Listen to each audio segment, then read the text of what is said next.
ከትንሣኤ ጀምሮ እስከ በዓለ ሃምሳ ድረስ ሰው በየቤተ ዘመዱ የሚያበረክተው አክፋይ የሚባል ስጦታ አለ። ስለ ክርስቶስ ትንሣኤ ደስታውን ለመግለጽ አንዱ ወደ አንዱ ወዳድሮ የተለየ ስጦታ ለምሳሌ ዳቦ፣ ሙክት፣ ኬክ ወዘተ ይዞ ይሄዳል። ያም እንዲሁ አጸፋውን ያደርጋል። ይህ አክፋይ የሚባለው ስጦታ ብዙውን ጊዜ ለመምህራን፣ ለካህናት፣ ለንስሐ ልጆቻቸው የሚወስዱት እንዲሁም ለድሆችም የሚሰጡት ስጦታ ነው። ባኮስ መጽሐፍት መደብርም ይህንን ቅዱስ ትውፊት መሰረት አድርጎ የአክፋይ ኩፖን የሚል ጥቅል አዘጋጅቶሎታል። ይህ ኩፖን ለወዳጆ፣ ለመምህሮ፣ ለንስሐ አባቶ፣ ለባለቤቱ፣ ለእጮኛው ለሌላም ለሚፈልጉት ሰው የሚሰጡት ሲሆን ከባለ 1000 ብር ጀምሮ እንዲሁም ባለ 15000 ብር ኩፖኖችን አዘጋጅቶንሎታል። እርስዎ ከነዚህ ውስጥ የሚፈልጉትን መርጠው ገዝተው ሊያበረክቱለት ላሰቡት ወዳጅ ኩፖኑን ይሰጡታል። ያበረክቱለት ወዳጆም ኩፖኑን ባመቸው ጊዜ ይዞ በመምጣት የኩፖኑ የብር መጠን የቻለውን ያህል ብዛት መጽሐፍ ከባኮስ ቅናሽ ጋር መሸመት ይችላል። አድራሻችን 5 ኪሎ ቅድስተ ማርያም ቤተክርስቲያን ህንፃ ሱቅ ቁጥር 10።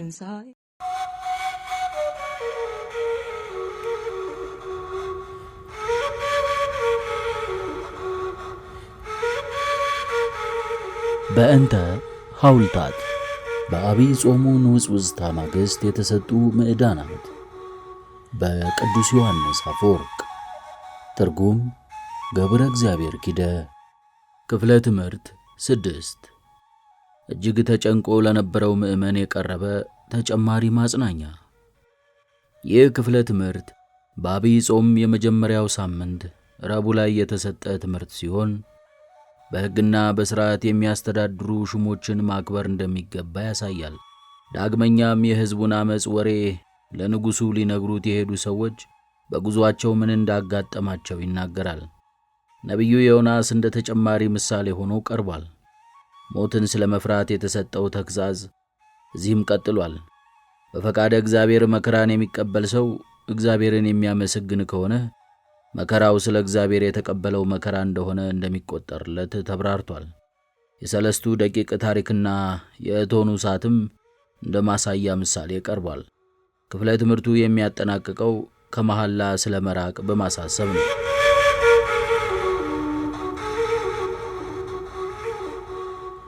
ለእናንተ ለምንወዳችሁ የሚያጽናኑ ትምህርቶችን ስናስተምራችሁ ብዙ ቀናትን አሳልፈናል። ቢሆንም ግን ይህንን ሐሳብ ወደ ጎን አንተውም። የተስፋ መቁረጥ ደዌ እስካልሻረ ድረስ የማጽናኛ መድኃኒት ማድረጋችንን አናቋርጥም። ባለመድኃኒቶች እንደ ዳነ እስካልተገነዘቡ ድረስ በአንድ ቁስል ላይ ዘይት ማፍሰሳቸውንና ማሰራቸውን አያቋርጡም። ለልብ ቁስል ደግሞ ከዚህ የበለጠ መድኃኒት መስጠታችንን ልናቋርጥ አይገባንም። ቀቢጸ ተስፋ የልብ ቁስል ነውና፣ ስለዚህ እኛም በሚያጽናኑ ቃላት ይህንን ደጋግመን ልናስረው ተገቢያችን ነው። የሚያጽናኑ ቃላት በልቦና ውስጥ የተከማቹትን የምኞት ክምሮችን የሚያፈራርሱትን ያህል የሞቀ ውሃ የደደረ የሥጋ ነቀርሳን አያለሰልሰውምና፣ ልብን ለማከም ባለመድኃኒቶች እንደሚያደርጉት ሰፍነግ አያስፈልግም። በዚህ ፈንታ አንደበታችንን እንጠቀማለን እንጂ ልብን ለማከም ውሃን የምናሞቅበት እሳት አያስፈልገንም። ከእሳት ይልቅ የመንፈስ ቅዱስን ጸጋ እንጠቀማለን እንጂ። ስለዚህ ዛሬም ይህንን እናደርግላችሁ ዘንድ ታገሱም።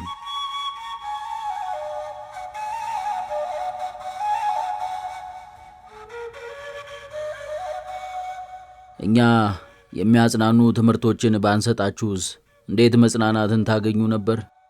መሳፍንት ያስፈራራሉ። ስለዚህም ካህናት ማጽናናት አለባቸው። አለቆች ይዝታሉ። ስለሆነም ቤተ ክርስቲያን ማጽናናት አለባት። በጨቅላ ሕፃናት ዘንድ የሚሆነውም እንደዚህ ነው። አስተማሪዎች ያስፈራሯቸዋል፣ እያለቀሱም ወደ እናቶቻቸው ይልኳቸዋል። እናቶች ግን እጃቸውን ዘርግተው ይቀበሏቸዋል። በክንዳቸውና በደረታቸው ውስጥ ይሸጉጧቸዋል፣ ያቅፏቸዋል፣ ይስሟቸዋልም። እንባቸውን እያበሱላቸውና ያዘነ መንፈሳቸውን እያረጋጉላቸውም መምህራኖቻቸውን መፍራት ለእነርሱ ጠቃሚ እንደሆነ ያሳምኗቸዋል። እናንተም አለቆች እንድትፈሩና እንድትጨነቁ ስላደረጓችሁ የሁላችንም እናት የምትሆን ቅድስት ቤተ ክርስቲያን ደግሞ እጆቿን ዘርግታ አቅፋ በየቀኑ የሚያጽናኑ ትምህርቶችን ትሰጣለች። አለቆችን መፍራትና ከእርሷ የሚገኘው መጽናናት ጠቃሚ እንደሆነ ትነግረናለች። ለምን ቢሉ አለቆችን መፍራት በግዴለሽነት እንዳንያዝ ያደርገናልና፣ ከቤተ ክርስቲያን የሚገኝ መጽናናት ደግሞ በሐዘን ባህር ውስጥ እንዳንሰጥም ያደርገናልና። ስለዚህ በእነዚህ በሁለቱ እግዚአብሔር ድህነትን ይሰጠናል። ሥርዓት የሌላቸውን ያስደነግጡ ዘንድ ለሹሞች ኃይልን ያስታጠቃቸው እርሱ ራሱ ነው። በሐዘን የተያዙትን ያጽናኑ ዘንድ ካህናቶችን የሾመው እርሱ ነው። መጽሐፍ ቅዱስና በቅርብ ጊዜ የተከናወነው ክስተት እነዚህን ነገሮች አስተምረውናል። ሹሞችና ትጥቃቸውን የታጠቁ ወታደሮች እያሉ አንዳንድ አላዋቂና ጸጉረ ልውጥ የሆኑ ጀብደኛ ሰዎች እንደዚህ ያለ እሳት በመካከላችን በማቀጣጠል ይህን በሚያህል አጭር ጊዜ ቅጽበት ውስጥ ማዕበል አስነስተው መሪ እንደሌላት መርከብ ሆነን ሁላችንም በፍርሃት እንድንቆም ካደረጉን፣ ጭራሽ ሹሞችን መፍራት ባይኖር ደግሞ ምን ሊከሰት እንደሚችል አስቡት። ሹሞችን መፍራት ባይኖር አላዋቂነታቸው ምን ያህል ርቀት በተጓዘ ነበር። ሁሉንም ነገር ምስቅልቅሉን አውጥተው ሕይወታችንን ሳይቀር አሳጥተው ከተማይቱን ከስር መሠረቷ አንስተው አይገለብጧትም ነበርን? ሕዝብ የሚጠቀምባቸው ፍርድ ቤቶችን ብታጠፏቸው የሕይወታችን ሥርዓት በሙሉ እንዲጠፋ ታደርጋላችሁ። አንዲትን መርከብ መሪዋን ብታሳጧት መርከቢቱ እንድትሰጥም ታደርጋላችሁ። ከወታደር መካከል ሻለቃውን ብታነሱት ወታደሮቹ በጠላት እጅ እንዲገቡ ታደርጋላችሁ። ልክ እንደዚሁ አንዲት ከተማ አለቆች እንዳይኖሯት ብታደርጉም እርስ በርሳችን እየተናከስንና እየተጠፋፋን የግዳችንን ከእንስሳት ያልተሻለ ሕይወትን እንመራለን። ባለጸጋው ድሃውን፣ ብርቱ ደካማውን፣ ደፋሩም ትሑቱን እያሰቃየ ይኖራል። ነገር ግን በእግዚአብሔር ቸርነት አሁን እነዚህ ሁሉ አልተከናወኑም። ሕግ የሚሠራ ለጻድቃን አይደለም እንደተባለ በፈሪሃ እግዚአብሔር የሚኖሩ ሰዎች ልባቸውን ለማቅናት ሹሞችን አይፈልጉምና። አንደኛ ጢሞቴዎስ ምዕራፍ 1 ቁጥር 9። ወደ ክፋት ያዘነብሉት ብዙ ሰዎች በእነርሱ ላይ የተሾሙትን ባይፈሩ ኑሮ ከተሞችን ቁጥር በሌላቸው ክፋቶች በሞሏቸው ነበር። ይህን ስላወቀም ሐዋርያው ቅዱስ ጳውሎስ ከእግዚአብሔር ካልተገኘ በቀር ሥልጣን የለምና ያሉትም ባለሥልጣኖች በእግዚአብሔር የተሾሙ ናቸው አለ። ሮሜ ምዕራፍ 13 ቁጥር 1። ቤቶች የአጠና ማሰሪያ እንዳሏቸው ሁሉ በከተሞችም አለቆች አሏቸው። የአጠናውን ማሰሪያ ብትፈቱት ግንቦቹ ተለያይተው አንዳቸው በአንዳቸው ላይ ይፈራርሳሉ። ዓለምንም ያለ ሹሞችና ከእነርሱ የሚመጣውን መፍራትን ብታሳጧት ዓመፁን የሚያስቆም ወይንም የሚከላከል ወይንም በመካከላቸው ሰላም እንዲሆን በቅጣት አስፈራርቶ የሚያሳምን ማንም ስለማይኖር ቤቶች በቤቶች ላይ፣ ከተሞች በከተሞች ላይ፣ አገራት በአገራት ላይ እንዲህ ነው ተብሎ ሊገለጽ በማይችል ሁከት ውስጥ ይወድቃሉ። ስለዚህ ተወዳጆች ሆይ ግዴለሽነታችንን ስላስወገደልን ትጋትንም ስለሰጠን እግዚአብሔርን እናመስግን እንጂ አለቆቻችንን በመፍራት አንዘን። እስኪ ንገሩኝ፣ ከዚህ ሐሳብና ጭቀት የተነሣ ምን ጉዳት አገኘን? ሐዘንተኞችና የዋሃን ትጉሃንና ጠንቃቆች ስለሆንን ነውን? የሚሰክርና ዝሙትን የሚቀሰቅሱ ዘፈኖችን የሚዘፍን ሰው ስላላየን ነውን? ወይስ የማያቋርጥ ልመና ጸሎትና እንባ ስላለን ነው? ያለ ጊዜው የሆነ ሳቅ፣ ንጹሐን ያልሆነ ቃላት፣ ስንፍና ሁሉ ስለተወገደ ከዚህም የተነሣ ከተማይቱ በሁሉም ረገድ ራሷን እንደምትገዛና በጎ ምግባር እንዳላት ሴት ስለሆነች ነውን? አንተ ሰው እስኪ ንገረኝ፣ የምታዝነው ስለ እነዚህ ምክንያቶች ነውን? ስለ እነዚህ ነገሮችስ በጥቂት ቀናት ፍርሃተ እግዚአብሔር እንደዚህ ያለውን ስንፍና ስላስቆመልን በእርግጥ መደሰትና እግዚአብሔርን ማመስገን ይገባህ ነበር። አንድ ሰው ጭንቀታችን ከፍርሃት በላይ ባይሄድ ኖሮ ብዙ ጠቀሜታ እንደምናገኝ እውነት ነው። አሁን ግን ጉዳቱ ከዚህ በላይ እንዳይሆንና ሁላችንም በተስፋ መቁረጥ ውስጥ እንዳንገባ ስጋት ውስጥ ነን ብሏል። እኔ ግን እንዲህ እላችኋለሁ፣ አትፍሩ። ብፁዕ ጳውሎስም እንዲህ ሲል አጽናንቷችኋልና ለሰው ሁሉ ከሚሆነው በቀር ምንም ፈተና አልደረሰባችሁም።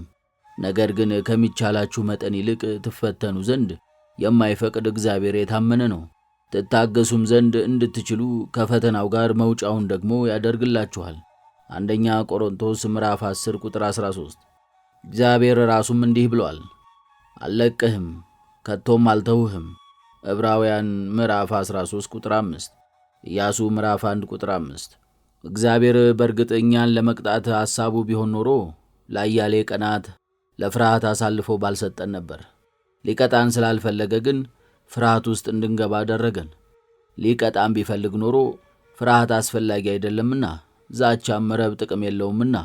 አሁን ግን ስፍር ቁጥር ከሌለው ሞት ይልቅ የሚከፋን ሕይወት፣ አያሌ ቀናትን የፈጀ ፍርሃትንና ረድን፣ የገዛ ጥላዎቻችንን እንኳን የሚያጠራጥር የቃየልን ቅጣት የሚመስል በእንቅልፋችን መካከል በሕልምም ሳይቀር የሚመጣ በልቦናችን የሁል ጊዜ ሕማም ደጋግሞ የሚያገረሽ ፍርሃት አግኝቶናል። የእግዚአብሔርን ቁጣ አነሳስተነው ከሆነ እንደዚህ ያለ ቅጣትን በመታገሳችን አራርተነው ይሆናል። ለኀጢአታችን ተገቢ የሆነውን ተመጣጣኝ ቅጣት የከፈለን ባይሆን እንኳን ምሕረቱን ለማግኘት ግን በቂ ነው። እምነት እንዲኖረን የሚያደርገን ግን ይህ ብቻ አይደለም። እምነት እንዲኖረን የሚያደርጉን ሌሎች በጣም ብዙ ምክንያቶችም አሉን። እግዚአብሔር ስለ በጎ ተስፋዎች የሰጠን እምነቶች እንዲሁ ጥቂቶች አይደሉምና። በመጀመሪያ ደረጃ ክፉን ወሬ የያዙት ሰዎች በክንፍ ፍጥነት ከዚህ ከአንጾኪያ ወደ ቁስጥንጥንያ ሲሄዱ ይህንን ቀድመው ወደ ቤተ መንግሥቱ ለማድረስ በማሰብ ነበር። ነገር ግን በጉዟቸው ዘግይተዋል። ስለሆነም ብዙ እንቅፋቶችንና የሚያዘገዩ ምክንያቶች ተፈጥረዋል። ሌጣ ፈረሶቻቸውንም ትተው አሁን ሰረገላን ወደ መጠቀም ሄደዋል። ይህም የሆነው እዚያ መድረሳቸው እንዲዘገይ ግድ ስለሆነ ነው። እግዚአብሔር ካህናችንና የሁላችንም አባት ሊቀ ጳጳስ ፍላቪያኖስን ውስጡ እንዲታወክና እዚያ እንዲሄድ ልቡን አነሳስቶ እርቅን እንዲፈጽም አድርጎት ስለነበር መልእክተኞቹ መንገዳቸውን እንዲያጋምሱ ከሊቀ ጳጳሱ ቀድመው እሳቱን እንዲያቀጣጥሉትና የንጉሡ ጆሮዎች ተደፍነው ነገሮቹ በጎ እንዲሆኑ የሚጥረውን የመምህራችንን ድካም ከንቱ እንዳያስቀሩት ለጥቂት ጊዜ እንዲዘገዩ አድርጓቸዋል። የመልእክተኞቹ መንገድ ላይ መዘግየት ከእግዚአብሔር ጣልቃ ገብነት ውጪ እንዳልነበረ በዚህ ይታወቃል። መላ ዘመናቸውን እንደዚህ ያለውን ጉዞ የሚያውቁ የዘውትር ተግባራቸውም ፈረስ መጋለብ የሆነ ሰዎች አሁን ግን በዚሁ በግልቢያው ደክመው ዘገዩ። ይኸውም በነቢዩ ዮናስ ከሆነው ግልባጭ ይከናወን ዘንድ ነው። ነቢዩ ዮናስ ፈቃደኛ ባይሆንም ተልእኮውን ይፈጽም ዘንድ እግዚአብሔር ወደ ነነዌ ይሄድ ዘንድ አቻኮለው። መሄድን ፈልገው የነበሩ እነዚህን መልእክተኞች ግን ከለከላቸው። እንደምን ያለ እንግዳና ድንቅ ነገር ነው! ነቢዩ ዮናስ የነነዌን መገልበጥ ላለማስተማር አልሄድም አለ። እግዚአብሔር ግን ያለ ፈቃዱ እንዲሄድ አደረገው። እነዚህ ሰዎች ደግሞ የከተማይቱን መገለባበጥ ወሬ ያወሩለት ዘንድ ወደ ንጉሡ ተቻኮሉ። ነገር ግን እነዚህንም ያለ እነርሱ ፈቃድ እንዲዘገዩ አደረጋቸው። ለምን ይመስልሃል? ምክንያቱም የእነዚህ ሰዎች ችኮላ ጥፋት ነበር። የነቢዩ ዮናስ መፍጠን ግን በቆየት አምጥቷል። ስለዚሁ ምክንያት በዓሣ አንበሪ እንዲደርስ አደረገው። እነዚህ ሰዎች ደግሞ በፈረስ ምክንያት አዘገያቸው። እንግዲህ የእግዚአብሔርን ብዝሃ ጥበብ ታያለህን? ሁለቱም አካላት ዓላማችንን እናካብታለን ባሉት ነገር ተከለከሉ። ነቢዩ ዮናስ በመርከብ የሚሸሽ መሰለው፣ መርከቢቱም ሰንሰለት ሆነችበት። እነዚህ መልእክተኞቹ በፈረሶቻቸው አማካኝነት ፈጥነው ንጉሡን የሚያዩት መስሏቸው ነበር። ፈረሶቹም እንቅፋት ሆኑባቸው። እንዲህስ አይደለም፣ ፈረሶቹም መርከቢቱም አይደሉም። በሁሉ ዘንድ ጠብቆተ እግዚአብሔር ሁሉንም ነገሮች ወደ ራሱ ጥበብ መራቸው እንጂ። እግዚአብሔር ስለ እኛ እንዴት እንደሚገደውና እንዴትም እንዳስፈራንና እንዳጽናናን አስተውል። ምክንያቱም የሆነውን የተደረገውን ነገር ለንጉሡ እንደሚነግሩ ሆነው እነዚህ ሁለት ዓመጾች በተከናወኑባት ዕለት እንዲሄዱ ከፈቀደላቸው በኋላ በድንገት ጉዟቸው ሁላችንም እንድንደነግጥ አደረገ። ከሄዱና 2 ወይም 3 ቀናት ከሞላቸው በኋላ እኛም ጊዜው አልፎ ስለሚደርስ የካህናችን ጉዞ ምንም ጥቅም እንደሌለው ካሰብን በኋላ ግን ከዚህ ፍርሃት አዳነን። እንደ ተረዳሁት ግማሽ መንገድ ከደረሱ በኋላ መልእክተኞቹን በማዘግየት አጽናናን። ጥቂት ረፍትን እናገኝ ዘንድ ወዶ በእርግጥም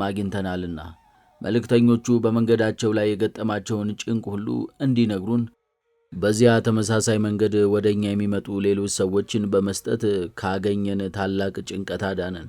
ይህን በመስማትም ይህን ያደረገ እግዚአብሔርን አመሰገንን። አሁንም ቢሆን ልክ እንደ ደግ አባት በማይመረመር ኃይሉ እነዚያን ክፉ መልእክተኞችን በማዘግየትና የምትቸኩሉት ለምንድን ነው? ታላቅ ከተማን ለመጉዳት እንዲህ የምትሮጡት ለምንድን ነው? ለንጉሡ የምትነግሩት በጎ መልእክት አላችሁን? የሚደርስባችሁንና ቀድሟችሁም የሚሄደውን ባሪያዬን የሚበልጠውን ባለመድኃኒት እስከ ማዘጋጀው ድረስ ቀስ በሉ በማለት ሁሉንም ነገሮች ከእኛ እንዲርቁ አደረገ። እንግዲህ በመጀመሪያው የአመፁ ቁስል ላይ ይህን ያህል ጠብቆት ካገኘን ከለውጥ ከንስሐ ከዚህ ያህል ፍርሃት ከብዙ እንባና ጸሎት በኋላ ደግሞ ካገኘን ታላቅ ጭንቀት ይበልጥ ነፃ እንሆናለን።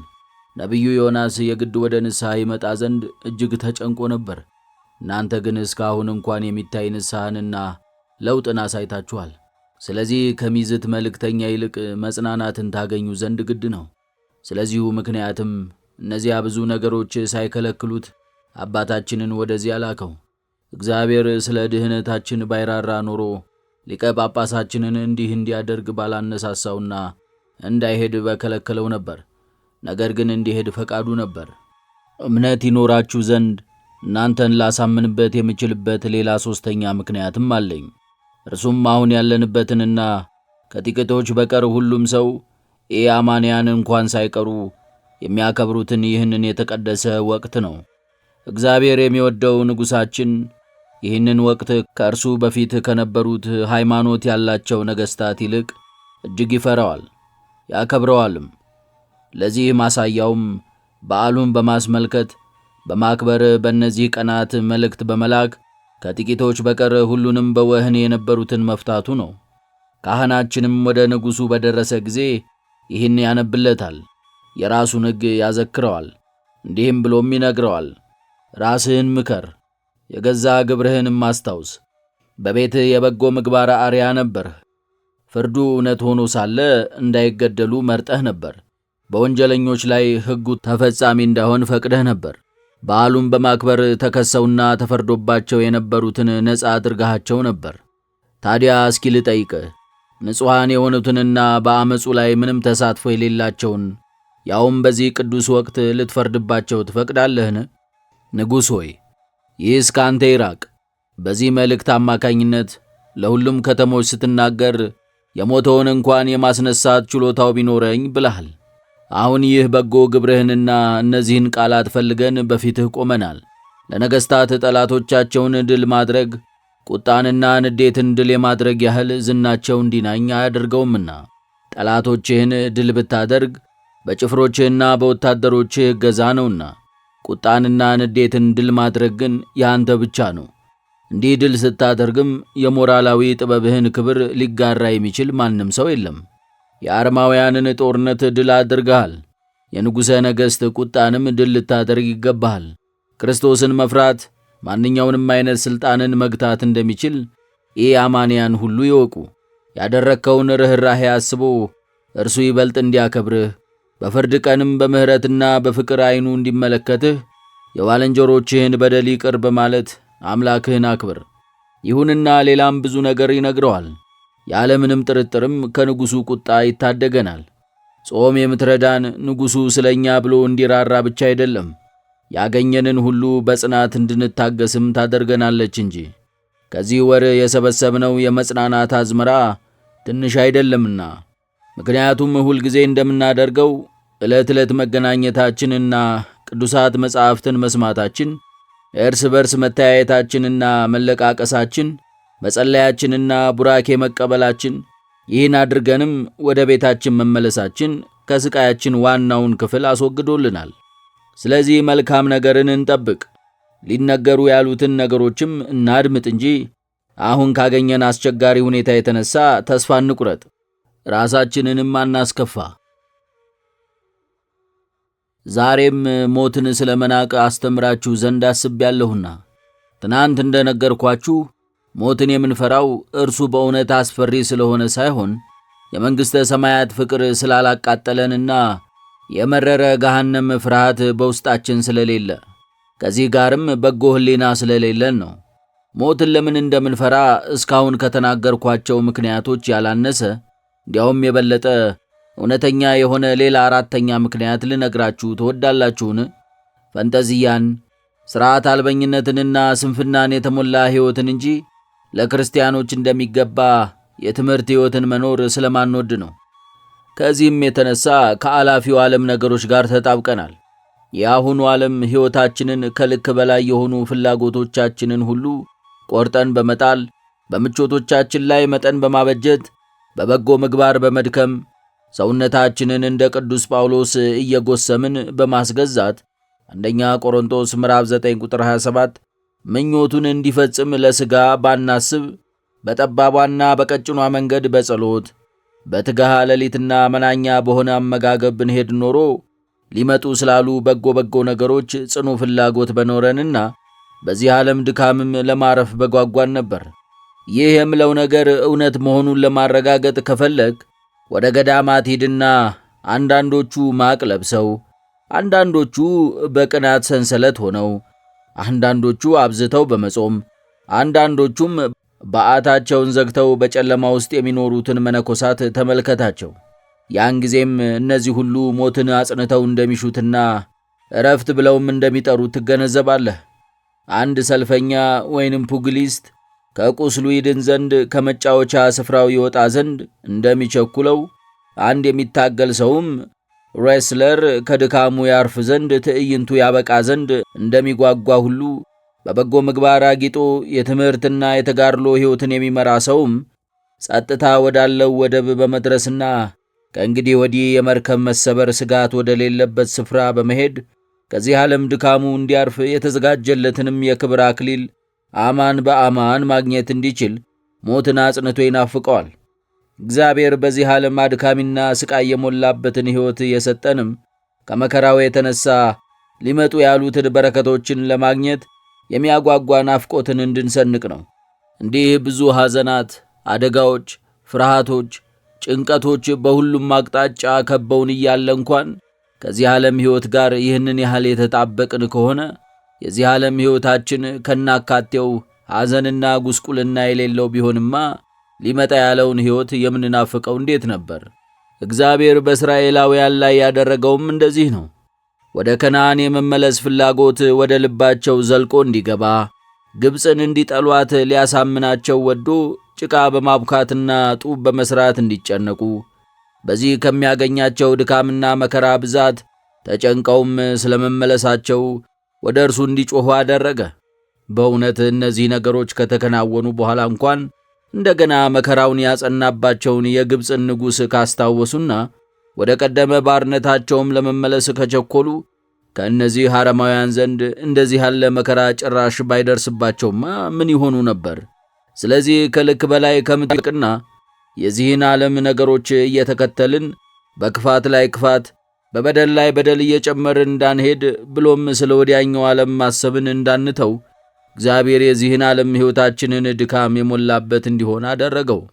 ስለዚህ የዚህን ዓለም ሕይወት ፍቅር ከሚገባው በላይ ከፍተኛ ዋጋ እንስጠው። እንዲህ ብናደርግ የሚጠቅመን ምንድን ነው?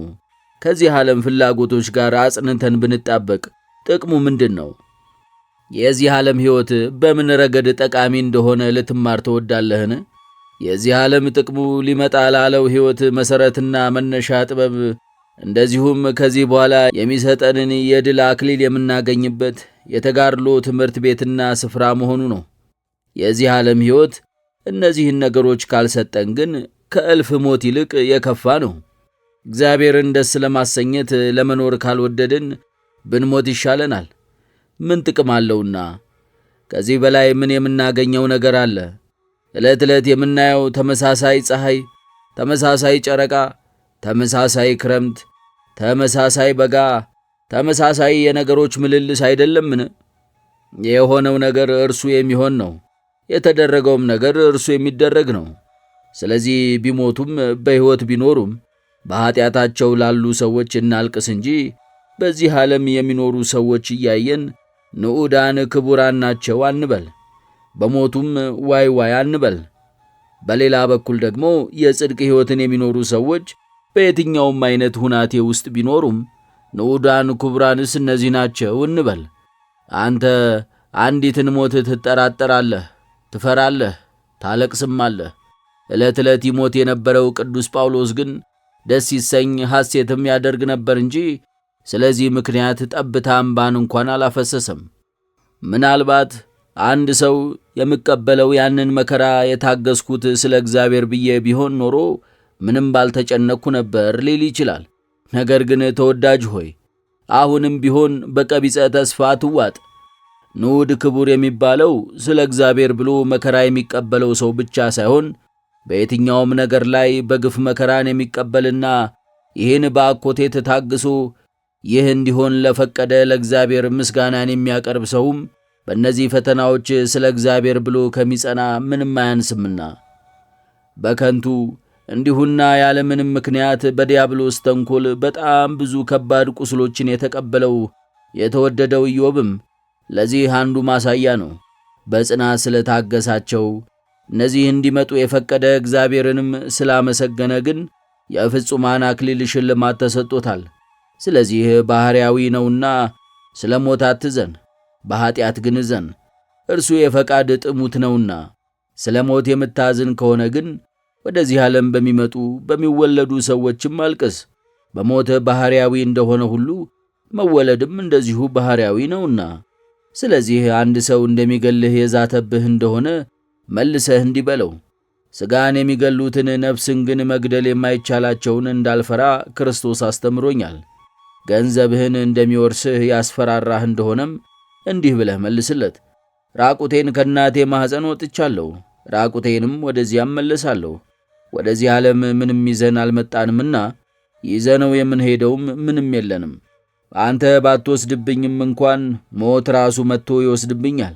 አንተ ባገለኝም እንኳን የተፈጥሮ ሕግ መጥቶ ፍጻሜ ይሰጠኛል።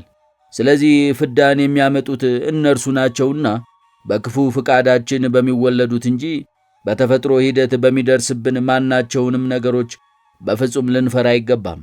ድንገት በእኛ ላይ የመጡ ክስተቶች በሐዘናችን ልናሻሽላቸው እንደማንችልና ስለዚሁ ምክንያትም ሐዘናችንን ልንተው እንደሚገባን ይህንን ዘወትር እናስብ። ዳግመኛም ይህን እንደገና እናስበው ዘንድ ይገባናል። በዚህ ዓለም ሕይወታችን በግፍ መከራም ብንቀበል በዚህ ብዙ ስርየት ኀጢአትን እናገኛለን። ስለዚህም የኀጢአታችንን ፍዳ በዚያኛው ዓለም ከመቀበል ይልቅ በዚህ ዓለም መቀበል ታላቅ ጠቀሜታ አለው። ሕያ ባለጸጋ ወይንም ነዌ በዚህ ዓለም ምንም ክፉ ነገር አልተቀበለም ነበር። ስለዚህም በዚያኛው ዓለም በነደ እሳት ተቃጠለ። ምንም አይነት መጽናናት ያላገኘበት ምክንያትም ይኸው ነው። ይህ መሆኑን ማረጋገጥ ከፈለክም አብርሃምን ስማው። እንዲህ አለውን፣ ልጄ ሆይ አንተ በሕይወትህ ሳለህ መልካም እንደተቀበልክ አስብ። ስለዚህ አሁን ትሰቃያለህ። አልዓዛር ግን ስለ መልካም ምግባሩ ብቻ ሳይሆን በዚህ ዓለም ስለ እጅግ ብዙ መከራ መቀበሉም አስተዋጽኦ እንዳደረገለት ከርዕሰ አበው ከአብርሃም ቃል ተማር። ለባለጸጋው አንተ በሕይወትህ ሳለህ መልካም እንደተቀበልህ አስብ ካለው በኋላ እንዲህ ብሎ ቀጥሏልና፣ አልዓዛርም እንዲሁ ክፉ፣ ስለዚህ ምክንያት አሁን እርሱ በዚህ ይጽናናል። እንዴት ያልኸኝ እንደሆነም በመልካም ምግባር ሕይወትና በተጋድሎ እየኖሩ የሚሰቃዩና መከራ የሚቀበሉ ሰዎች ከእግዚአብሔር ዘንድ እጥፍ ድርብ ዋጋ እንደሚቀበሉ ሁሉ በአመፃ ሕይወትና እየተመቻቸው በደስታ የሚኖሩ ደግሞ እጥፍ ድርብ ፍዳን ይቀበላሉና ብዬ መልስልሃለሁ። ይህንንም የምናገረው የሸሹትን ሰዎች ለመውቀስ ብዬ አይደለም፣ እንዲህ ተብሎ ተጽፏልና፣ ያዘነ ልቦናን አታስደንግጥ። ልወቅሳቸው ፈልጌም አይደለም፣ የታመመ ሰው የሚፈልገው መጽናናትን ነውና። ስለዚህ እንዲህ ብዬ የምናገረው መሻሻልን ለማምጣት እንዲጥሩ ነው። በመሆኑም ከኀጢአት እንሽሽ፣ ከክፉ መንገዳችንም እንለይ እንጂ ድህነታችንን ለሽሽት አደራ እንስጥ። ከኀጢአታችንና ከክፉ መንገዳችን ከራቅን ምንም እንኳን በአእላፍ ጭፍሮች መካከል ብንሆንም አንዳቸውም እንኳን አይነኩንም። ከእነዚህ ነገሮች ሳንለይ ወደ ተራራዎች ጫፍም ቢሆን ብንወጣ ግን እዚያም ቁጥር የሌላቸው ጠላቶች ያገኙናል። በእቶኑ ውስጥ ሆነው አንዳች ክፉ ነገርን ያላገኛቸው 3 ደቂቅንና እነርሱን የጣሏቸውና በዙሪያዋ የነበሩትን ሰዎች እንዴት እሳቲቱ እንደበላቻቸው እናስታውስ። ከዚህ በላይ እጹብ ድንቅ ነገርስ ምን አለ? እሳቲቱ ወደ እርሷ የተጣሉትንና ትታ ከአፋ የነበሩትን በኃይል የበላቻቸው ድህነትን ወይንም ፍዳን የሚያመጣው የሚኖሩበት ስፍራ ሳይሆን የሚኖሩበት የሕይወት ዘይቤ እንደሆነ እንድትማሩ ነው። በእቶኑ ውስጥ የነበሩት ከእሳቱ ዳኑ፣ ከእቶኑ ውጭ የነበሩት ግን ተቃጠሉ። ሁሉም ተመሳሳይ ፈራሽ በስባሽ ሰውነት የነበራቸው ቢሆንም ተመሳሳይ ምግባር ግን አልነበራቸውም። ገለባ ከእሳቱ በአፋ ቢቀመጥም ፈጥኖ እንደሚነድ ወርቅ ግን በእሳቱ ውስጥ ቢሆንም ይበልጥ እንደሚያንጸባርቅ ሁሉ የዚህ ውጤቱም አንድ አይነት አልነበረም። እንግዲህ ንጉሡ ሁሉንም በእሳት ያንድዳቸው፣ ሰውነታችንን ደግሞ ነፃ ያውጣት ብለው የሚናገሩት ወዴት አሉ? እንዲህ የሚሉ ሰዎች ነፃ ሰውነት ማለት ምን ማለት እንደሆነ ይሂዱና ይማሩ። ሰውነትን ነፃ የሚያደርገው የቅጣት አለመኖር ሳይሆን በቅድስና ሕይወት መጽናት ነው። ለምሳሌ ምንም እንኳን ለእሳቱ ተላልፈው የተሰጡ ቢሆኑም አስቀድመው የኀጢአት ባርነትን አውልቀው ስለነበር የእነዚህ ታዳጊዎች ሰውነት ነፃ የኀጢአት ባርነትን አውልቀው ነፃ ነበሩ። ነፃነት ማለት ይሄ ብቻ ነው እንጂ ከቅጣት ነፃ መሆን ወይንም በሚያስፈሩ ማናቸውም ነገሮች አለመሰቃየት ማለት አይደለም። ይልቅስ ስለ እቶኑ እሳት ስትሰማ በዚያች አስፈሪ ቀን ያለውን ፈለገ እሳት አስብ። ይህ ፈለገ እሳት የእሳት ፈሳሽ ከላይ ስናየው እንደነበረው እሳት አንዳንዶቹን ይበላቸዋል፣ አንዳንዶቹን ደግሞ ይፈራቸዋል። የዚያን ጊዜ ገለባ፣ እንጨትና ብቅ የያዘ ሰው ካለ እሳቱ ይቀጣጠላል። ወርቅና ነሐስ የያዘ ሰው ካለ ደግሞ እሳቱ ብሩህ ይሆናል። ስለዚህ እኛም መንፈሳዊ ጥበብን እንዴት መተግበር እንዳለብን ከተረዳን ይህ አሁን ያገኘነው መከራ በዚህ ሊመጣ ካለው ፍዳ የሚታደገን በዚህ ዓለም ሳለንም በጎች እንደሚያደርገን እኛን ብቻ ሳይሆን እኛ ትጉሃን ከሆንን በጨካኙ ንጉሥ በናቡከደነጾር እንደሆነው የዚህ መንፈሳዊ ጥበብ ኃይል ብርቱ ስለሆነ ወደዚህ መከራ የጣሉንንም ደህና እንደሚያደርጋቸው በማወቅ እንደዚህ አይነት ነገርን ይኸውም ወርቅንና ነሐስን እንያዝ። የዚህ ዓለም ነገሮችን የምንይዝበት መንገድ በጥንቃቄ ይሁን። ያ ጨካኝ ንጉሥ 3 ደቂቅ እንዳልተጎዱ ባወቀ ጊዜ ንግግሩን እንዴት እንደቀየረው አድምጠው። እንዲህ ያለውን እናንተ የልዑል እግዚአብሔር ባሪያዎች ወደዚህ ውጡ። ናቡከደነጾር ሆይ ጥቂት ቀደም ብለህ ከእጄ የሚያድናችሁ አምላክ ማን ነው ብለህ አልነበረምን? ታዲያ አሁን ምን ተፈጠረ? ይህ ለውጥ ከወዴት መጣ? እነዚያ አስረህ ጣልሃቸው ሳይቃጠሉ አየሃቸውና ከዚያ እንዲወጡ መረጣቸውን? እንዲህ ጠቢብ እንድትሆን ያደረገህ ምንድን ነው? እንግዲህ ንጉሡ እንዴት እንደተለወጠ ትመለከታለህን? በእነርሱ ላይ ኃይሉን ባላሳየ ጊዜ ነቀፋቸው። ወደ እሳቱ ከጣላቸው በኋላ ግን ወዲያው መንፈሳዊ ጥበብን ያሳይ ጀመር። እግዚአብሔር ይህ ሁሉ እንዲደረግ እንዲከወን የፈቀደውም ንጉሡ የወደደውን ቢያደርጋቸውም በአምላክ የሚጠበቁት ምንም ሊጎዳቸው እንደማይችል ግልጽ ሊያደርግለት ወዶ ነው። ለተወደደው ኢዮብ ያደረገለትን ለእነዚህም አደረገላቸው። በተወደደው ኢዮብ ዘንድ ዲያብሎስ ኃይሉን ሁሉ እንዲያሳይ ፈቀደለት።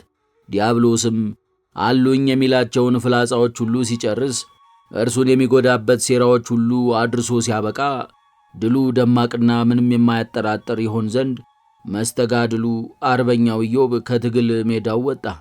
እዚህ ላይም እግዚአብሔር ተመሳሳይ ነገር አደረገ። ናቡከደነጾር ከተማቸውን ሊያፈራርሳት ወደደ።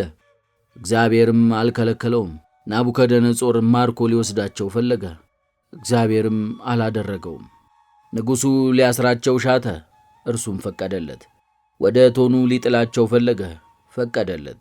እሳቱን ከልክ በላይ ሊያንበለብለው ወደደ፣ ይህንንም አልከለከለውም። ንጉሡ የሚያደርገው ምንም ነገር ባልቀረና አቅሙን ሁሉ አሟጦ በተጠቀመበት በዚያን ጊዜ ግን እግዚአብሔር የራሱን ኃይልና የታዳጊዎቹን ትዕግሥት አሳየ። እግዚአብሔር እነዚህ መከራዎች እንዲመጡ የፈቀደው መከራውን የሚያደርሱ ሰዎች የመከራ ተቀባዮቹን መንፈሳዊ ጥበብ እንዲሁም መግቦቱን ሊያሳይ ወዶ እንደሆነ ትመለከታለህን? እነዚህን ሁሉ የተረዳው ሰውም ናቡከደነጾርም እንዲህ ብሎ ጮኸ፣ እናንተ የልዑል አምላክ ባሪያዎች ወደዚህ ውጡ። የታዳጊዎቹን ስፋ ልቦናነት ከኔ ጋር ሆነህ አስተውል። ምክንያቱም አንዳንድ ሰዎች እሳቱን ተሰቅቀው ወጡ ብለው እንዳያሙ በንጉሡ ከመጠራታቸው በፊት አልወጡም። በአንጻሩ ሌሎች ሰዎች ደግሞ አድመኞችና ተከራካሪዎች ናቸው ብለው እንዳያስቧቸው ንጉሡ ሲጠራቸው አልቆዩም። የማን ባሪያዎች እንደሆንን በተረዳ ጊዜ አምላካችን ማን እንደሆነ ባወክ ያን ሰዓት እዚህ ለነበሩ ለሁሉም የእግዚአብሔር ኃይል ምስክሮች እንሆን ዘንድ ወጣን አሉ ሰለስቱ ደቂቅ። እንዲያውም ይህንን ያሉት እነርሱ ብቻ አይደሉም። ጠላትም ቢሆን በራሱ ድምፅ፣ አዎ በቃልም በጽሑፍም የአርበኞቹን ጽናትና በግጥሚያው ላይ ይረዳቸው የነበረው የእግዚአብሔርን ኃይል ለሁሉም ሰዎች መሰከረ። ወሬ ነጋሪዎች የድል አድራጊ ወታደሮችን ስም በትርኢቱ መካከል ላይ ቆመው እገሌ የተባለ የእገሌ ከተማ ነዋሪ እያሉ ከተማቸውንም ጭምር እንደሚናገሩ ሁሉ ናቡከደነጾርም እናንተ የልዑል እግዚአብሔር ባሪያዎች ሲድራቅና ሚሳቅ አብደናጎም ወደዚህ ኑ ውጡ በማለት በከተማቸው ፈንታ አምላካቸውን ጠራ። የልዑል እግዚአብሔር ባሪያዎች ብለህ ትጠራቸው ዘንድ ማን አስገደደ? ያንተ ባሪያዎች አልነበሩምን? አዎ የእኔ ባሪያዎች ነበሩ። አሁን ግን ጌትነቴን ገለበጡት፣ ክብሬን ከእግራቸው በታች ረገጡት። እርሱ እግዚአብሔር ብቻ እውነተኛ ጌታ መሆኑን በተግባር አሳይተውኛል። የሰዎች ባሪያ ቢሆኑ ኖሮ እሳቱ ባልፈራቸው ነበር፣ ነበልባሉ መንገድ ባላበጀላቸው ነበር። ፍጥረት የሰው ባሪያዎቹን መፍራት ወይንም ማክበር በፍጹም አያውቅምና።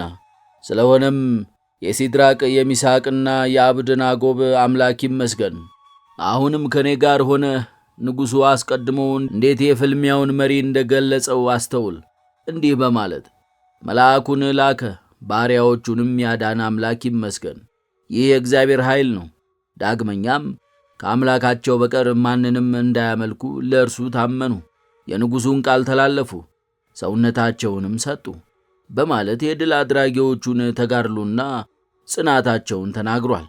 እንግዲህ ይህ ተጋድሎና ጽናት የሚተካከላለን? አሁንም ከኔ ጋር ሆነ ንጉሡ አስቀድሞ እንዴት የፍልሚያውን መሪ እንደገለጸው አስተውል። እንዲህ በማለት መልአኩን ላከ፣ ባሪያዎቹንም ያዳነ አምላክ ይመስገን። ይህ የእግዚአብሔር ኃይል ነው። ዳግመኛም ከአምላካቸው በቀር ማንንም እንዳያመልኩ ለእርሱ ታመኑ፣ የንጉሡን ቃል ተላለፉ፣ ሰውነታቸውንም ሰጡ በማለት የድል አድራጊዎቹን ተጋድሎና ጽናት ተናግሯል። እንግዲህ ይህንን ተጋድሎና ጽናት የሚተካከላለን? ከዚህ በፊት ለአማልክቶችህ አንሰግድም ባሉት ጊዜ ከእቶኑ እሳት በላይ ነዶ ተቆጥቶ ነበር። አሁን ይህንን በተግባር በነገሩት ጊዜ ግን እርሱን ስላልታዘዙት ቁጣውን ፈጽሞ ትቶ አመሰግናቸው፣ ከፍ ከፍም አደረጋቸው። በጎ ምግባር የገዛ ጠላቶቹ እንኳን እስኪያጨበጭቡለትና እስኪያደንቁት ድረስ የምትደርስ ይህን ያህል መልካም ናትና ሰለስቱ ደቂቅ ተዋጉ፣ ድልም አደረጉ። ተሸናፊው አካል ንጉሡ ግን ሰለስቱ ደቂቅ እሳቱን ማየታቸው ምንም እንዳላስፈራቸው ይልቁንም በአምላካቸው ላይ ያላቸውን ተስፋ እንዳጽናናቸው አይቶ አመሰገነ። በመሆኑም የዓለም ሁሉ አምላክ እግዚአብሔርን የሰለስቱ ደቂቅ አምላክ ነው ብሎ ጠራው። እንዲህ ብሎ ሲጠራውም የእግዚአብሔርን ጌትነት በቦታው አጥር ውስጥ እየወሰነ ሳይሆን የሰለስቱ ደቂቅን ክብር ለዓለም ሁሉ ሲናገር ነው። ስለዚሁ ምክንያት እነዚያ የተናቁትን ሰዎች ከፍ ከፍ አደረጋቸው። አልፎ ተርፎም መኳንንት፣ ገዦች፣ አለቆችና በእርሱ ስር ያሉት ሁሉ በተሰበሰቡበት ፊት ቆሞ እነዚህን 3 ምርኮኞችንና ባሪያዎችን ያውም ንግሥናውን ያቃለሉበትን ሰዎች ከፍ ከፍ አደረጋቸው። ለምን? እነዚህን ነገሮች ያደረጓቸው ንጉሡን ለመከራከር ሳይሆን ጥበብን በመውደዳቸው፣ በንጉሡ ላይ ለማመፅ ሳይሆን ስለ ጽናታቸው፣ በትዕቢት ተወጥረው ሳይሆን በቅናት ተቃጥለው ነውና። በእግዚአብሔር ላይ ተስፋ ማድረግ ታላቅ በረከት መሆኑንም አረማዊ ንጉሥ አወቀ። ሰለስቱ ደቂቅ ሊደርስባቸው ከነበረው ነገር እንዲተርፉ ያደረጋቸው በእርሱ በእግዚአብሔር በመታመናቸው ነው ብሎ አሰምቶ እንዲመሰክርም አደረገው። ይህንንም ሁሉ የምለው ፈተናና መከራ ያለባቸውን ታሪኮችን የምንመርጠው የነገሥታትን ቁጣና ሊያደርጉት ያሰቡትን ተንኮልንም የማነሳው እግዚአብሔርን ከማሳዘን ውጪ ምንም ይሁን ምን እንዳንፈራ ስለምፈልግ ነው። ሰለስቱ ደቂቅ የሚንበለበል እሳት በፊታቸው ቢያዩም ናቁት፣ ኃጢአቱንም ብቻ ፈሩ። በእሳቱ ቢቃጠሉ ምንም የሚያስፈራቸው ነገር እንደሌለ፣ ፈሪሃ እግዚአብሔር ባይገኝባቸው ግን እጅግ የከፋ ጉስቁልና እንደሚያገኛቸው ያውቃሉና። ምንም ሳንቀጣ ብንቀርም እንኳን እጅግ ትልቁ ቅጣት ግን ኃጢአት መስራት ነው። በሌላ መልኩ ደግሞ ምንም ያህል ቅጣት ቢያገኘንም እጅግ ትልቁ ክብርና ጸጥታ ግን በተጋድሎና በምግባር ሕይወት መኖር ነው። እግዚአብሔር ራሱ በደላችሁ በእናንተና በእኔ መካከል አልለየችንምን ብሎ እንደተናገረ ኀጢአት ከእግዚአብሔር ይለየናል። ቅጣት ግን እግዚኦ አምላክነ ሰላም ሀበነ እስመ ኩሉ ወበሃከነ፣ አቤቱ አምላካችን ሁሉን ሰጥተህናልና ሰላምን ስጠን እንደተባለ ዳግመኛ ወደ እግዚአብሔር እንድንመለስ ያደርገናል። እንበልና አንድ ሰው ቁስል ወጣበት። የሚያስፈራው የትኛው ነው? የሚሰፋው ቁስል ወይንስ የቀዶ ጥገና ሐኪሙ ቢላ? ብረቱ ወይስ እጅግ እየባሰበት ያለው ቁስል? ኀጢአት የሚሰፋ ቁስል ነው። ቅጣት ደግሞ የቀዶ ጥገናው ሐኪም ቢላ ነው። ያልፈረጠ የሚሰፋ ቁስል ያለው ሰው ሕመሙ እንዳለበትና ለወደፊቱም የማያፈርጠው ከሆነ ስቃዩ እየባሰበት እንደሚሄድ ሁሉ ቅጣት ያላገኘው ኀጢአተኛ ሰውም ከሰዎቹ ሁሉ ይልቅ ጎስቋላው ሰው እርሱ ነው። ለወደፊቱ ጭራሽ ቅጣትና መከራ የማያገኘው ከሆነ ደግሞ ከአሁኑ ይልቅ እጅግ ጎስቋላው ሰው እርሱ ነው።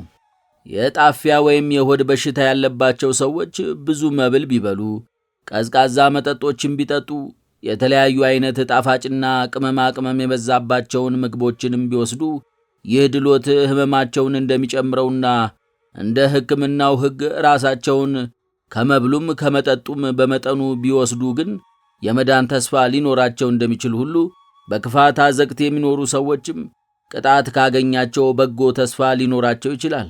ከክፋታቸው ጋር አብረው ዝንጋኤንና ድሎትን የሚጨምሩበት ከሆነ ግን ሆዳቸውን ከሚያማቸው ሰዎች በላይ እጅግ ጎስቋሎች ሰዎች ናቸው። ደዌ ዘነፍስ ከደዌ ዘሥጋ ይልቅ የከፋ ነውና ተመሳሳይ ኀጢአት እያላቸው አንዳንዶቹ በማጣትና በብዙ ሕመም ሲሰቃዩ፣ ሌሎቹ ግን እስኪ በቃቸው ድረስ እየጠጡና እየተስገበገቡ የሚበሉ እየተመቻቸውም በደስታ የሚኖሩ ሰዎችን ብትመለከት እነዚያ መከራ የሚቀበሉት የተሻሉ እንደሆኑ አስተውል። በእነዚህ መከራዎች የተወገደላቸው የፈንጠዝያ ሕይወት እሳት ብቻ ሳይሆን ሊመጣ ወዳለው ፍርድና አስፈሪ ዙፋን ሲሄዱም ከቀላል ረፍት ጋር አይደለምና፣ ስለሆነም እዚያ ሲሄዱ ከኀጢአታቸው የሚበዛውን በዚህ ዓለም ባገኛቸው ስቃይ አስወግደው ነውና። የሆነ ሆኖ ለጊዜው ማጽናናቱ ይበቃል። አሁን በመጨረሻ ላይ ያ የመሐልያንን ሕመም የሚያስታግስ መስሎ ከንቱና እርባና ቢስ የሆነውን መሐላ ስለመተውና እርሱን ማስወገድ ወደሚሰጥ ምዕዳን የምናልፍበት ጊዜ ነው። የሚምሉትን ስንገስጻቸው እንዲህ እንደነርሱ የሚምሉ ሌሎች ሰዎችን በመናገር እገሌና እገሌ እኮ ይምላሉ ይላሉና እኛም ለእነዚህ ሰዎች እንዲህ ብለን እንመልስላቸው። ነገር ግን እገሌ የተባለው ሰው ደግሞ አይምልም። እግዚአብሔርም በአንተ ላይ የሚፈርደው በጎ ግብርን የሚያደርጉ ሰዎች አንተን እንዲከሱህ በማድረግ ነው። ኀጢአተኞች በበደላቸው ተባባሪ የሆኑት ባልንጀሮቻቸውን አይጠቅሟቸውምና፣ በጎ የሆነውን የሚሰሩ ሰዎች ግን ኀጢአተኞችን ይፈርዱባቸዋልና። ለክርስቶስ መብል ወይንም መጠጥ የማይሰጡት ብዙዎች ነበሩ። ምንም እንዲህ ብዙ ቢሆኑም ግን አንዳቸውን መርዳት አልቻሉም። ወደ ሰርጉ አዳራሽ አብረው መግባት ባልቻሉት በአምስቱ ደናግላን ዘንድም እንዲህ ተመሳሳይ ነበር። እነዚህም ሆኑ አስቀድመን የጠቀስናቸው ከእነዚያ ልባሞች ጋር ተነጻጽረው ተመሳሳይ በሆነ መንገድ ተቀጥተዋል። ስለዚህ ይህ ራስን የማታለያ ክርክርን በመተው እነዚያ የወደቁትን ሳይሆን በቀናው ጎዳና የሄዱትን በመመልከት የአሁኑ ጾም ካለቀ በኋላ በሕሊናችን ጓዳ በልባችን ሰሌዳ ማስታወሻ ይዘን ለመሄድ እንጣር። ልብስ ወይም አገልጋይ ወይም የከበረ የአበባ ማስቀመጫን ስንገዛ ብዙ ጊዜ ይህንን ያደረግንበትን ጊዜ እናስታውሰዋለን። እርስ በርሳችንም እንደዚህ ባለ በዓል ላይ ያን አገልጋይ ገዛሁት፣ እንደዚህ ባለ ጊዜ ደግሞ ያንን ልብስ አመጣሁት እንባባላለን። ልክ እንደዚህ ይህንን ሕግ ወደ ተግባር ከቀየርነውም መሐላን የተውኩት እኮ በዐቢይ ጾም ነው። እስከዚያን ጊዜ ድረስ ግን እምል ነበር። ጥቂት ተግሣጽ ከሰማሁ ጊዜ አንስቶ ግን ከዚህ ኀጢአት ተቆጥቤአለሁ ማለት ይቻላልና። ይህን ልማድ ለመለወጥ ግን ከባድ ነው ብሎ የሚቃወም ሰው ሊኖር ይችላል። ከባድ እንደሆነ አውቃለሁ። ስለዚሁ ምክንያትም ወደ ሌላ መልካምና የሚጠቅም ልማድ አስገባህ ዘንድ ቸኩያለሁ። የለመድኩትን ልማድ መተው ለእኔ ይቸግረኛል ካልከኝ፣ እኔም ስለዚሁ ምክንያት አንዴ ባለመማል ሌላ ልማድን ለራስህ ገንዘብ ካደረግ ከዚያ በኋላ ሌላ ድካምን እንደማይጠይቅህ በእርግጥ በማወቅ ይህንን ለመተው መፍጠን አለብህ እልሃለሁ። እስኪ ንገረኝ፣ የሚከብደው የትኛው ነው? አለመማል ወይንስ ያለ መብል በውሃ ጥም ጉሮሮ ደርቆ ኃይልን የሚሰጥ ምግብ ሳይበሉ ቀኑን ሙሉ መዋል? የኋለኛው እንደሚከብድ ግልጽ ነው። ጉሮሮ በውሃ ጥም ደርቆ ኃይልን የሚሰጥ ምግብም ሳይወስዱ መዋል ምንም ከባድ ቢሆንም ግን ሌላ ልምድ ይህ እንዲቻልና ለመተግበርም ቀላል እንዲሆን አድርጎታል። እርሱም ጾም ነው። ጾም ሲገባ አንድ ሰው መጥቶ የሚጾመውን ሰው ወይን እንዲጠጣ ወይንም በጾም ወራት የማይበሉ ምግቦችን እንዲበላ እልፍ ጊዜ ቢመክረውም ደጋግሞ ቢያስገድደውም ያ የሚጾመው ሰው እነዚህም ምግቦች ከሚበላ ሌላ መከራ ቢያገኘው ይመርጣል። ያንን ምግብ ላለመብላት ስንል በሕሊናችን ሁሉንም አዲስ ልማድ በጽናት እንታገሏለን። መሐላም በተመለከተም ልማዱ እንደዚህ ተመሳሳይ ነው የሚሆነው። አሁን ማንም ይሁን ማን ጾሙን እንድትሽረው ቢያስገድድህ ከአቋምህ ንቅንቅ እንደማትል ሁሉ እዚህ ላይም አንድ ሰው እልፍ ጊዜ እንድትምል ቢገፋፋህም ከልማድህ ከአለመማል ዝንፍ አትልም። ስለዚህ ወደ ቤትህ ስትሄድ እነዚህን ሁሉ ነገሮች በቤትህ ካሉት ጋር ተነጋገርባቸው። ብዙ ሰዎች ብዙውን ጊዜ ከመሰማሪያ ሲመለሱ ጽጌሬዳ፣ ሰማያዊ ወይንም ሌላ አይነት አበባን ቀንጥሰው በጣቶቻቸው እየተጫወቱ ይመለሳሉ። አንዳንዶች ከአትክልት ስፍራ ወደ ቤታቸው ሲመለሱ የዛፍ ቅርንጫፎቹን ከነፍሬያቸው ይዘው ይመለሳሉ። ሌሎች ደግሞ ከትልቅ የግብዣ ማዕድ በቤታቸው ላሉ ሌሎች ሰዎች ይህን ደስ የሚያሳይ ነገርን ይዘውላቸው ይሄዳሉ። አንተም እንዲህ ልታደርግ ይገባሃል። ከዚህ ወደ ቤትህ ስትሄድ ለሚስትህ፣ ለልጆችህ እንዲሁም በቤትህ ላሉት ሁሉ ይህን ምክር ይዘህላቸው ሄድ። ይህ ተግሣጽ ከመሰማሪያ፣ ከአትክልት ስፍራ፣ ከትልቅ የግብዣ ማዕድም ይልቅ እጅግ ጠቃሚ ነውና። እነዚህ የጽጌረዳ አበባዎችም በፍጹም አይጠወልጉም። እነዚህ ፍሬዎች መቼም መቼ አይረግፉም። እነዚህ ጣፋጭ ምግቦች በፍጹም አይበላሹም።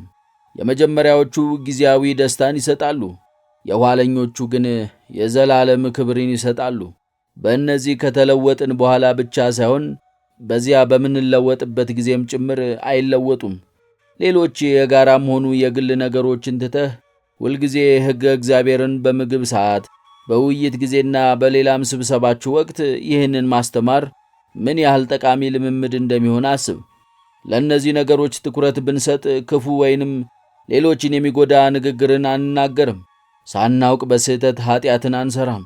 ትርፍ ጊዜያችንን እነዚህን በማስመልከት ብናስተምር ኖሮ ንጉሡ ቴዎዶሲዮስ የተደረገውን ነገር ሰምቷልን? ተቆጥቷልን? ታዲያ ምን አይነት አዋጅ አስተላለፈ? ይህ እንዳይደረግ የለመነው ሰው አለን? ምን እርሱ ራሱ ይህንን ያህል ሰፊና ብዙ ሕዝብ ያላት ከተማ ፈጽማ ስትጠፋ ዝም ይላልን? እየተባባልን አሁን እያደረግነው እንዳለ እጅግ ከመጨነቅ ይልቅ ነፍሳችንን ካገኛት ቀቢጸ ተስፋ አርነት ባወጣት ነበር። ስለዚህ እነዚህንና ሌሎች ጭንቀቶቻችንን ሁሉ ለእግዚአብሔር አደራ በመስጠት እግዚአብሔር ባዘዘን ትእዛዝ ብቻ እንጨነቅ። የዚያን ጊዜም ከእነዚህ ሐዘናት ሁሉ ነፃ እንሆናለን። ምንም እንኳን ለጊዜው ከእኛ መካከል ይህን የሚያደርጉት 10 ሰዎች ብቻ ቢሆኑም ከእነዚህ 10 ከጥቂት ጊዜ በኋላ 20 ይሆናሉ። 20ዎቹ 50፣ 50ዎቹ 100፣ 100ዎቹ 1000፣ 1000ዎቹም ከተማይቱን ሙሉ ይሆናሉ። 10 ሻማዎች ቢበሩ ቤቱን በሙሉ ብርሃን እንደሚያገኝ ሊያደርጉት እንደሚችሉ ሁሉ በገቢረ ጽድቅም እንደዚህ ነው። 10 ሰዎች ብቻ ጽድቅን ቢሰሩ አንድ ጠቅላይ በሆነ ፋናን የሞላ ከተማይቱ ላይ እንዲበራና ደህንነትን እንዲሰጥን ማድረግ ይችላል። በጥቂት ሰዎች የተጀመረው በጎ ሥራ ወደ ሕዝቡ ሁሉ ፈጥኖ የሚሰራጨውን ያህል በጫካ ላይ የተነሳ ነድ እሳት ሁሉንም ዛፎች አያቃጥላቸውምና።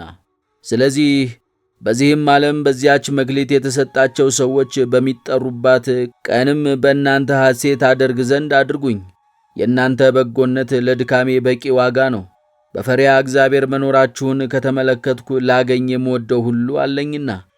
ስለዚህ ትናንት የነገርኋችሁን ዛሬም የምደግምላችሁን መቼም ቢሆን መቼ እንዲህ ማለቴን የማላቋርጠውን አድርጉ። ለሚምሉ ሰዎች ቀኖና አበጁላቸው፣ ትርፍ እንጂ ጉዳት የለበትምና ቀኖና። እናንተም ይህንን መፈጸማችሁን በተግባር ታሳዩን ዘንድ ተዘጋጁ።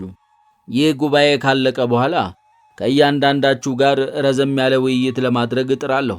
በዚህም ደጋግሜ በማስተምረው ትምህርት እነማን ትክክል እንደተቀየሩና እነማንም እንዳልተቀየሩ አያለሁ። አሁንም ድረስ የሚምል ሰው ካገኘሁም ከዚህ ክፉ ልማድ ፈጥኖ ይድን ዘንድ በተግሣጽ በወቀሳና በነቀፋ መሐላ የተዉትን ሁሉ አሳየዋለሁ። ዓለሙ ሁሉ በተሰበሰበበት ጉባኤና ኃጢአታችን ለሰዎች ሁሉ በሚገለጥባት በዚች ቀን በዕለተ ምጽአት ከሚያፍርና ከሚቀጣ አሁን እዚህ እየተነቀፈ ቢሻሻል ለእርሱ መልካም ነውና፣ በዚህ ቅዱስ ጉባኤ ከተሰበሰብን መካከል በዚያች ቀን ላይ እንደዚህ ያለ መከራ የሚቀበል እንዳይኖር እግዚአብሔር ይህንን ከኛ ያርቅልን። ነገር ግን በቅዱሳን አበው ጸሎት በደሎቻችንን አስተካክለን የተጋድሎና የምግባር ፍሬ አፍርተን ከዚህ ሕይወት ስንሄድ በፊቱ ለመቆም የሚሆነንንና እንዳናፍር የሚያደርገንን መልካም ነገር ይዘን እንሄድ ዘንድ ከባሕሪ አባቱ ከአብ ከባሕሪ ሕይወቱ ከመንፈስ ቅዱስ ጋር ጌትነቱ አንድ የሚሆን ጌታችን ኢየሱስ ክርስቶስ በቸርነቱና ሰውን በመውደዱ ይርዳን፣ ዛሬም ዘወትርም እስከ ዘላለሙ ድረስ አሜን።